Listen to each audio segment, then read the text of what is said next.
Well, good morning. Bonjour. Muraho. It is it's a real honor to be with you today, and I'm humbled to speak to such a gathering of committed Christian leaders from Rwanda, the Great Lakes region, and across Africa. I'm really grateful to Kurumbuka for the invitation and for your commitment to raising up transformational leaders for the flourishing of this region and belong. I just love the abundant leadership model and approach. Now, as we get started, I want to note I do come from a different geographic context. I don't pretend to understand all of the elements of your reality. My leadership has primarily been in Canada and shaped there, but I've worked around the world through a Christian humanitarian organization. So, today I'm not coming as an expert, but I'm coming as a fellow sojourner, a fellow traveler, a leader still learning, still being formed by the challenges of our time. And I know that I will leave here having learned more from you than I could ever share. There's an African proverb that I've read that says, when the roots are deep, there is no reason to fear the wind. It reminds us that no matter how strong the storm, we can stand firm if we are grounded in the right place, if we're built on the rock. And that's the heart of this message. How can we as Christian leaders lead with purpose through times of disruption? Well, as I begin, I want to introduce you to one of the most inspiring leaders that I've had the privilege of knowing, Assunta Charles. Assunta served as National Director of World Vision in Afghanistan. She has a quiet, unassuming presence. But her leadership, anchored in a deep sense of personal and professional purpose, was powerfully revealed in a moment of extraordinary disruption. When the Taliban unexpectedly retook Afghanistan in August 2021, the upheaval was immediate and it was immense. Programs were suspended, funding was restricted, years of development progress were under threat, and countless lives and futures, especially of girls and women, were placed in grave danger. Many international organizations pulled out. Many international leaders, understandably, left for their own safety. But Assunta chose to stay, not only as a leader, but as a woman and as a Christian. You see, she believed that God had placed her there for a reason, and that her calling hadn't ended simply because the circumstances had changed. Her personal sense of purpose, rooted in faith and character, aligned deeply with World Vision's organizational mission to serve the world's most vulnerable children, even in the hardest places. That alignment gave her the strength to remain, to lead, to serve, and to stand for mercy and justice in the face of fear. With quiet courage and daily faithfulness, she kept hope where many thought it was at risk of disappearing. The world around her had changed. The ministry had grown harder. But she became the leader that moment required, anchored by purpose, guided by faith, and unwavering in her commitment to those she was called to serve. So as we get started, I want to ask you a question. When the world around you is shaking, what keeps you standing? We are in a time of upheaval. As I look back over my career, I believe that we are living through some of the most significant disruptions globally since the end of the Second World War. Around the world, we face political polarization, conflict, economic instability, shifts in power and influence, and climate-related crises. Global business systems and expectations, the architecture of international aid, educational opportunities, ministry realities, all of these are changing rapidly. And with those changes come profound shifts in expectations. Expectations of leaders, boards, and the communities we serve. Now, here in Africa, in this region and in Rwanda, I know that you are deeply familiar with this kind of reality. You know that disruptions come in many forms: regional insecurity, economic shocks, youth unemployment, and the long road of healing and hope after profound national trauma. And yet, through it all, this region actually continues to demonstrate what resilience and restoration looks like. In fact, I find it so interesting. The story of Rwanda over the past 30 years is a powerful global example of visionary values-based leadership in the face of unimaginable disruption. In many ways, you've shown the world what reconciliation, unity, and purpose-driven rebuilding can look like. So I know that you have lots to teach us about living and leading through disruption. But friends, your skills and experience are being tested once again. Change and uncertainty put pressure on leaders. They push us into the unknown. They tempt us to react, to be defensive, or simply to try to survive. But I believe that this is not merely a time for survival. It's a moment for faithful, purposeful leadership. Moments like this, leadership shouldn't retreat. It should be revealed. Disruption is the crucible where shallow ambition fades and authentic, purpose-driven leadership can be kindled. And of course, we're coming here as fellow brothers and sisters, Christian leaders, and we do not lead alone. We lead with the assurance of God's presence. Isaiah reminds us that when you pass through the waters, I will be with you. When you pass through the rivers, they will not sweep over you. Amen? This is not a season to fear the flood. It is a season for us as leaders to walk forward in faith. And that's the theme of my talk. Leading with purpose will help us navigate and lead through disruption. I want to offer a few thoughts, some encouragement, and I hope some practical approaches to bring the idea of purpose to life in our context. I believe that the women and men who lead well through disruption are not always the smartest, they're not always the strongest, but those who are deeply self-aware, who are grounded in identity and clear in purpose. And the organizations that thrive and survive and even thrive during times of crisis are also those that are the most clear in their purpose, as they are expressing it through a focused mission, vision, and values. Well, I guess I should start by answering the question, what is purpose? My own understanding comes from years of leading through complexity as we've sought to remain faithful to God's calling. I want to suggest there are kind of two dimensions to this: our personal purpose as leaders and the purpose that's expressed through the organizations in which we serve. Personal purpose is our calling, our sense of direction or responsibility that draws you toward a particular path, a purpose, or a way of serving others. Some of you may be familiar with Rick Warren's book, The Purpose-Driven Life.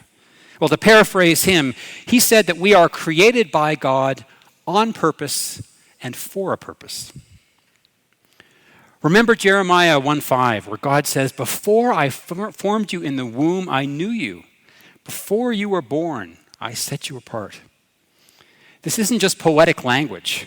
It's a foundation of leadership. You are not an accident. Your calling is not random. God wants you to use your unique gifts in His service.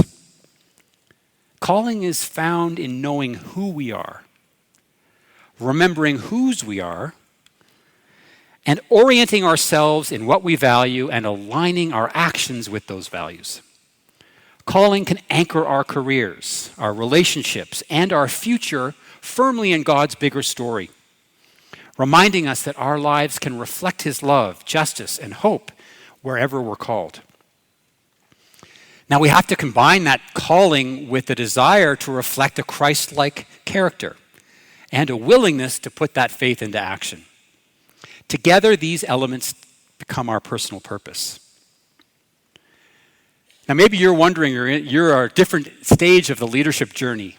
So uncovering your calling and purpose as a follower of Jesus and as an ongoing, as a leader, I want to suggest is an ongoing process of prayer, of discernment, and commitment. If it's to be foundational for us, we need to continually pray and learn on our own and through a community of leaders like the ones gathered here, of encouragement and accountability. My friend Steve Brown runs Arrow Leadership in Canada, and he wrote in his book that he called Leading Me, he said this: "Our most important and most challenging leadership assignment looks back at you in the mirror every morning. It's you." So a couple of questions for you. What do you sense God has uniquely created you to be in response to his work in your life? What will your story reveal? Well, on the other hand, an organization's purpose stems from being rooted in a clear vision, mission, and core values. These things should sit above our plans because they should shape our strategy, our budgets, and our culture. Vision is the impact that we want to see and the aspiration for how we can make the world a better place. Mission is how we pursue that vision. And values are really how we act along the way. Now, I know many of you work for organizations that are based in faith. Your organization's purpose may be grounded in Christianity, Christian faith. Others of you work across faiths or in secular organizations. But while the language that we use to express organizational purpose can differ, vision, mission, and values are equally important. And it's important that that purpose is captured and shared clearly and collectively, not just held in a leader's mind or written into a board's mandate or policy book. In the book of Habakkuk, the prophet engages in a raw and honest dialogue with God, lamenting the injustice and suffering that he's experiencing around him. And in response, God offers a vision of justice and a call for the righteous to live by faith. And that's important to study, but I want to focus on what God tells him next. In verse 2 of chapter 2, the Lord replied, "Write down the revelation and make it plain on tablets so that a herald may run with it." In other words, Habakkuk is told by God, don't just hold this vision privately, make it clear, make it portable, and make it actionable. Write it plainly so that others can run with it. And that's what organizational purpose should be like. It shouldn't just be inspirational, but clear enough to be shared, understood, and mobilized. Now, see, they noted for 30 plus years I worked at World Vision. And for us, our purpose was unwavering, to follow Jesus by serving the world's most vulnerable children. It has a clear vision, mission, and values that are shared and known. Our vision for every child, life in all its fullness, our prayer for every heart, the will to make it so. All of our staff can recite that. Because that clarity has helped us make tough decisions in times of disruption and certainly provide support for leaders like Assunta in Afghanistan, for Pauline here in Rwanda, or for me when I was leading the team in Canada. And likewise, I see the same clarity in the mission of organizations like Kurumbuka, equipping Christ-centered leaders to transform their communities. Friends, purpose creates impact that outlasts disruption. Why does purpose matter for organizations? Well, first, it can be an anchor in the storm. I grew up very close to the ocean, so I can't help but use nautical or ocean images. When the wind and the waves buffet a ship that's at rest, a solid anchor keeps it safe and secure. Purpose is a filter for decisions and setting priorities. And it can provide a shared story that binds teams together. It gives us a common vocabulary for a common cause and around decisions that deal with disruption. It's been a wonderful visit here in Rwanda. On Tuesday, I had a chance to travel with some of the Kurumbuka team to visit some of the wonderful leaders in Kigali who have participated in the abundant leadership approach. They learn and model clear purpose. I loved our visit to see the Fruits of Hope Academy. We met Fred Buinza, its founder and headmaster. Fred introduced us to his students and the teachers he showed us around. One of the very first things you see when you enter their complex, their school compound, is a mural with the vision, the mission, and the values clear for all to see. And proving to me that the words weren't just up there on a wall, in the grade 6 classroom, many of the students could actually recite and explain the values.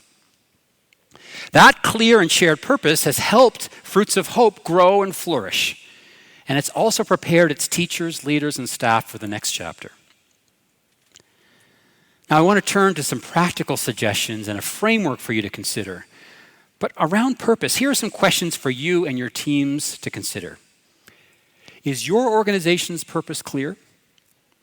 Is it authentic, inspirational, and aspirational? And does your team see and understand how your vision, mission, and values intersect with your plans, your strategy, and your direction? Well, let's turn now from the idea of purpose to how purpose can be a tool to help us lead for greater impact. I want to share a simple framework that I put together. It's helped me lead through seasons of disruption. Now, to make it a bit more memorable, I call it the APART framework. In crisis, organizations don't just need to survive. I believe that they can thrive when led by purpose-driven leaders who are willing to stand apart. Now, by standing apart doesn't mean that you're standing alone. It means you're standing above, you're leading, standing out from the crowd. And the word apart, A-P-A-R-T, reminds us of 5 key actions: anticipate, protect, adapt, respond, and together, go together. So taking these actions have actually guided us through challenges like the COVID-19 pandemic, dramatic shifts in global humanitarian funding, transitions in our teams in Canada and around the world, political shifts, and broader uncertainty. And I've also seen these principles at work in other leaders that I deeply respect. I'll walk through each one of these and share some examples from my own experience. Not to make this about me or World Vision, but just to make the ideas practical. And I know you've got your own stories. I encourage you to reflect on them as you go. I'll put some questions that you might want to consider for each one of these topics on the slides too. It's also important, of course, that as followers of Jesus, we know that this isn't just about strategy or leadership theory. It's about being grounded in our calling and remembering that we don't rely on our own strength or wisdom, but on God's leading, God's wisdom, and the prompting of the Holy Spirit. And so I'm going to weave in some scripture anchors along the way too, to remind us of the deeper foundation beneath these actions. Why don't we dive in? As we lead through disruption, first, purposeful leaders anticipate uncertainty and risk.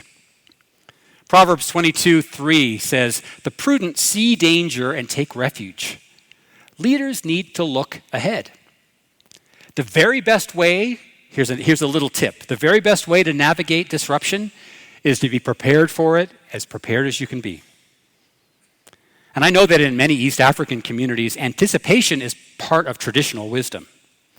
Planting early before the rains, storing grain for lean seasons, training the next generation through community engagement before handing over responsibility. Now, some risks, some things that we need to anticipate are predictable and likely. And that means that you can plan for them in advance. Let me give you an example. At World Vision, we have a variety of donor sources. A number of different organizations and individuals give us funds. But we also recognized a risk. If too much of our funding came from a single source, and that source suddenly withdrew, our programs, our people, and even our operating model, our very existence could be impacted. And so, forward thinking, our board developed a policy. No single donor in our plans should account for more than a set percentage of our total revenue. It was meant to be a proactive safeguard. And that risk, well, it's come to pass. In recent months, major funding cuts from government and UN sources have been painful. They've caused significant negative impacts. But because of this policy, the consequences, though real, at least from an organizational funding perspective, were not catastrophic. The program impact, of course, is another story. We didn't face an existential crisis. We didn't risk going out of business because of this shift. And that was the value of anticipating that risk and acting early. Now, here's a photo of one of our humanitarian emergency programs. It's delivered in partnership with the World Food Program. World Vision is actually the largest global implementing partner of WFP. This partnership has saved hundreds of thousands, I would say millions of lives. And yet, WFP right now is facing a funding shortfall of up to 1/3, largely because of reductions from Western governments, including and perhaps especially the United States. The consequences will be devastating, and we deeply lament the potential for lost lives because of decreased food aid programs. But from an organizational perspective, from a leadership and planning perspective, we were at least in part to mitigate this impact because we had made that strategic decision not to over-rely on that source of funding. So anticipating risk doesn't eliminate disruption, but it gives you the strength and flexibility to face it without losing your foundation. Now, those are risks you can anticipate. On the other hand, there are some risks that are completely unexpected. Have you ever heard the term black swan event?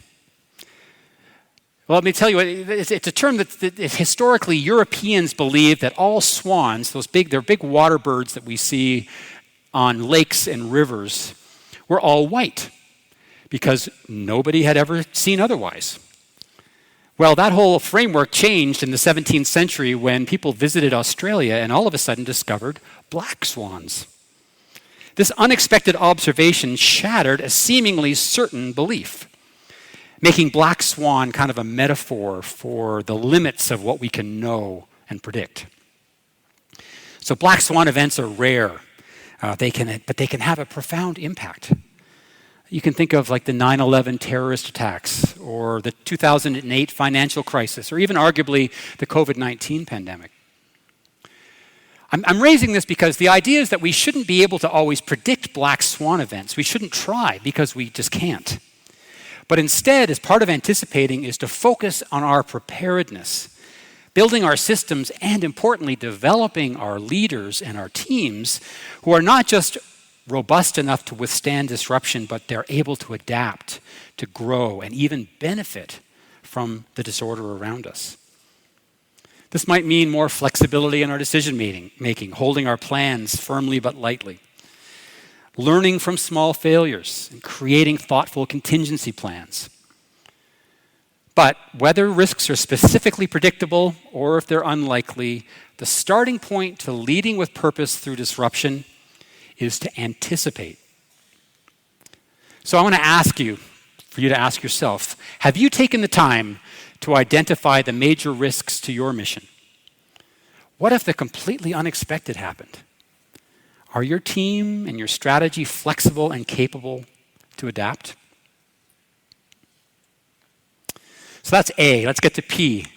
As you lead through disruption, second, protect what matters most. In uncertain times, it is so easy to get distracted, to get pulled in different directions. But leaders must protect their purpose, keeping their mission at the center. That means considering who you serve, what promises you've made, and the impact that you are called to have. I've always appreciated the story of Nehemiah from the Bible. He led the rebuilding of Jerusalem's walls. It was a mission that was actually critical to the future of his people. But the work that he and his team were engaging in didn't come easily. There was opposition, there was risk, there was constant threat. And so in Nehemiah 4:17, it says, those who carried building materials did their work with one hand and held a weapon in the other. They worked with vigilance, ready to build and to protect. That image, a sword in one hand, a tool in the other. It's a powerful picture, I think, of purposeful leadership under pressure. Now, sometimes protection looks less like a sword and more like a shield, defending what matters when it's vulnerable. Let me use the COVID-19 example again. at World Vision, we had to make some really difficult decisions to protect our core mission, which is to serve vulnerable children, and in Canada, to steward the impact on our donors who are also affected. So we asked ourselves, how do we stay true to our mission when everything about how we operate is disrupted? In our field and country programs, including here in Rwanda, our work often depended on gathering. Schools, community groups, training sessions. When that became impossible, we had to go back to basics. We had to prioritize children's most urgent needs, some of them brand new, actually, because of COVID, while rapidly shifting to mobile and digital solutions.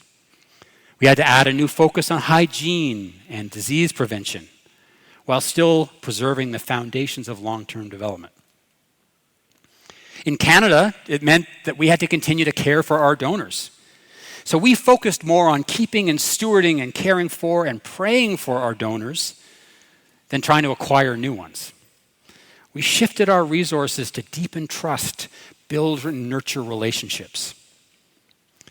And we also protected our voice to speak out for vulnerable children. Even in the face of pressures, we continued to advocate for the importance of international causes, even when the pressure was to look inward. We didn't retreat from the global stage because we believed that our purpose, our mission, the needs of vulnerable children didn't disappear. They actually grew. So in your own organizations today, protecting purpose will likely look different. Maybe it means doubling down on community relationships, standing firm for justice in the face of opposition. Or maybe it means realigning your team around shared values when pressure threatens to divide them. Disruption can invite compromise, but faithful and purposeful leadership protects what matters most. So ask yourself, what must you protect above all else? And where will you avoid compromise?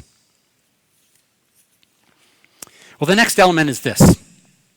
To lead through disruption, you need to be willing and open to adapt. God is always at work, even in chaos. Disruption may not just be something you have to endure. It may be the very space where God is inviting something new. In Isaiah 43:19, we see that. God declares, "See, I am doing a new thing. Now it springs up. Do you not perceive it?"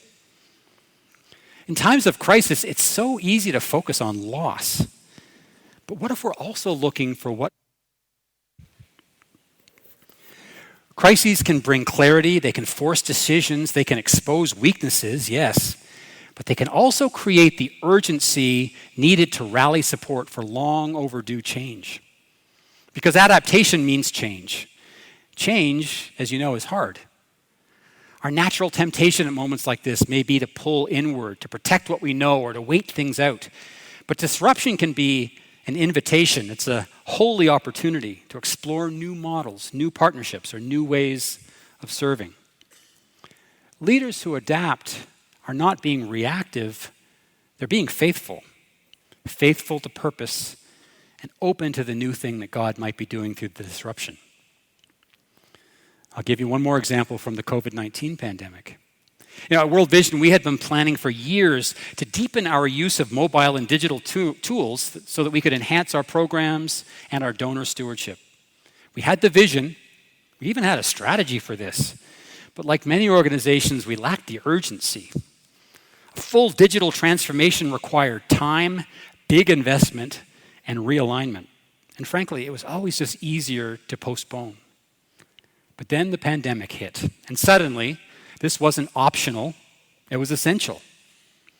And so we quickly realized that it wasn't just about solving today's problems, but it was an opportunity to do that, but rebuild our systems to be stronger for the future. We retooled our donor systems to enable more personalized engagement, to be able to tell stories of impact better. And in our program work, our field programs, one powerful example stands out. An entire curriculum for one of our signature youth programs was moved online and delivered mobile first in just a matter of months. And that program is actually still in place today, continually refined and improved. And it's an example of innovation and acceleration that was actually sparked by disruption. Disruption creates a window for rethinking assumptions, systems, and policies. And wise leaders like you can recognize these moments as opportunities, not just problems. And you can act decisively to implement reforms or pursue innovation. I suspect that many of you are navigating significant or major changes right now. New funding models, maybe a reduction in funding, the growth of youth-led initiatives or technology-enabled ministry, or thinking about AI. Don't fear adaptation. It may be exactly what God is using to prepare you and your organization for the next season. I also want to say that, remember this, adaptation begins very often with humility. By listening more carefully, by making space for younger leaders to lead, or by embracing local, context-driven solutions instead of just relying on imported ones. So, questions to consider. What innovation is God inviting you into even now? And is there an opportunity behind the challenge? Well, the one thing that you can't do as a leader in the face of disruption is nothing. Purposeful leadership is never passive. And that's why the next element is this, the R. You must respond. Now, it may sound obvious, but I've seen leaders, understandably, get stuck or even paralyzed by fear and uncertainty. In crisis, we often have too little time, too little information, and too many consequences. And that's why responding well requires the anchor of purpose. In Ecclesiastes 11:4, it puts it plainly. Whoever watches the wind will not plant. Whoever looks at the clouds will not reap. I think it reads even better if you insert the word only into that verse. Whoever only watches the wind. The point is clear. The farmer has to plant, even when the timing isn't perfect, believing that the rain will come, because otherwise there is no harvest. It's the same for us. When God places an idea on our hearts or when we feel called to lead, we can't wait until the conditions are just right. I find myself sometimes telling myself, well, I'll act when I have more time, more clarity, or maybe I have fewer risks. But Solomon reminds us here that faith leads to action, even when the outcome is unclear. So responding means being decisive, even when we don't have all the answers. And purpose gives us the courage to take that first step. You know, I know that COVID-19 comes in my mind so often, but I remember in the early days of the COVID-19 pandemic, I said to a mentor, I don't know what to do. There's so much uncertainty. I don't have enough information about what's happening tomorrow, let alone next month, let alone next year, to make a good decision. And he looked at me and kind of shook his head. And he said something I'll never forget. Michael, you're the leader. You have to pick a path. Pick a path. That's what leaders do. Not perfectly, not always painlessly, but anchored in purpose. So responding well as well may mean making painful decisions, like reducing staff or shifting ministry focus. But purpose shapes how we respond, not just what we do. I'm going to show you a photo of our team at World Vision Canada from around that time. And I put that up there because some of the faces represent colleagues that we actually had to say goodbye to. 6 months into the pandemic, it was clear that good stewardship and the operational realities required us to reduce our workforce. It was one of the hardest decisions that I've ever had to lead, during what was probably the toughest season that I can remember as a leader. But we tried to make purpose help guide every step of our response. Purpose helped us how we communicated, even while we were dispersed and online.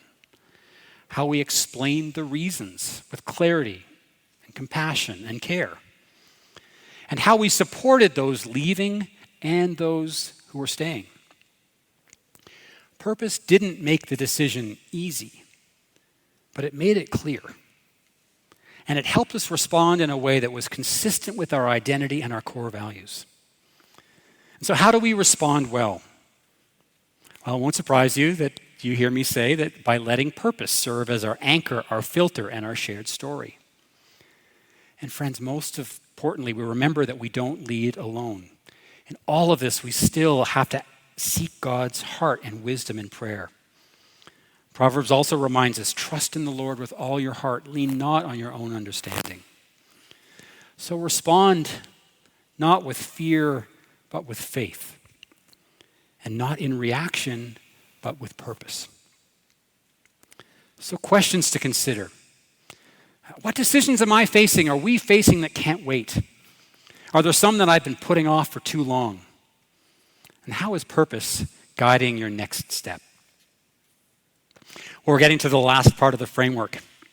Another African proverb I love says, if you want to go fast, go alone. If you want to go far, go together.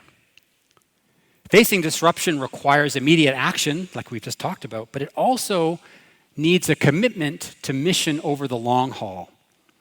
And to do that well means coming alongside each other and our teams. And that T, it's the need to go together. That is, it's important to do what you can to ensure that your leaders, your teams, and your partners are aligned and clear on your shared purpose. And as Christian leaders, we have a special role in whatever our context is to support our brothers and sisters through change and uncertainty. As the author of the book of Hebrews wrote, we have a special role to spur one another on toward love and good deeds and to encourage each other. Well, what's your role as a leader in helping your organization move forward together in times of disruption? Disruption tests teams, friends. But it also creates space for leaders like you to bring people together around what matters most. So in moments like this, teams need a calm, purpose-driven presence. As a leader, you may need to be the calm in the storm, grounded in purpose, anchored in your sense of calling, personally, and confident that God is with you. Your voice can quiet fear. And it can invite the people that you serve to come together with humility, prayer, and shared resolve. Teams also need a vision that can lift eyes beyond fear. You know, in crisis, it's so easy, isn't it, to be consumed with what's right in front of us? Our teams feel that. And you can help them look beyond uncertainty by helping to lift their gaze from the pain of the present toward the possibility of the future. Purpose can help us illuminate a path forward, even when the way isn't fully clear. And third, leaders can provide a mission-centered way to make and explain decisions. Especially in difficult moments, people need to understand the why behind the what. You may not get universal agreement. Not everyone is going to agree with you. But when your decisions are closely and clearly tied to your organization's purpose, they're far more likely to be trusted and respected. Purpose provides the grounding that makes hard choices more coherent and far less personal. But in every case, friends, purpose helps clarify. It helps unify.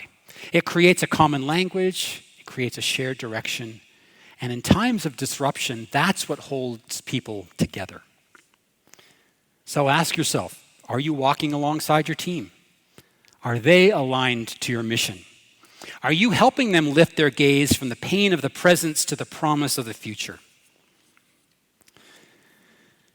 Well, coming to a close, disruption is not going away. There actually may never be a new normal. We're a constant change. But this moment, I believe, is inviting us to be a new kind of leader.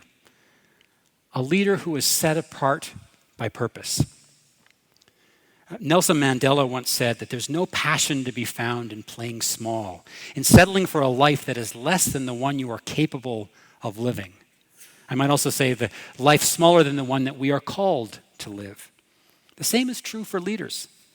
You're called not just to lead small lives, but to lean and live into the full purpose that God has created before you. So my prayer and encouragement for you is this: be clear in your calling. Inspire those that you serve with your shared purpose. Be courageous and clear-eyed in the face of disruption. And lead with faith as one who is truly set apart. Well, I'd like to just leave you with a blessing. To paraphrase Paul from Galatians, as you lead and face disruption together, be encouraged. Leaders, friends, brothers and sisters, do not grow weary of doing good. For at the proper time, we will reap a harvest if you do not give up. So may God bless you in your abundant leadership. Thank you very much.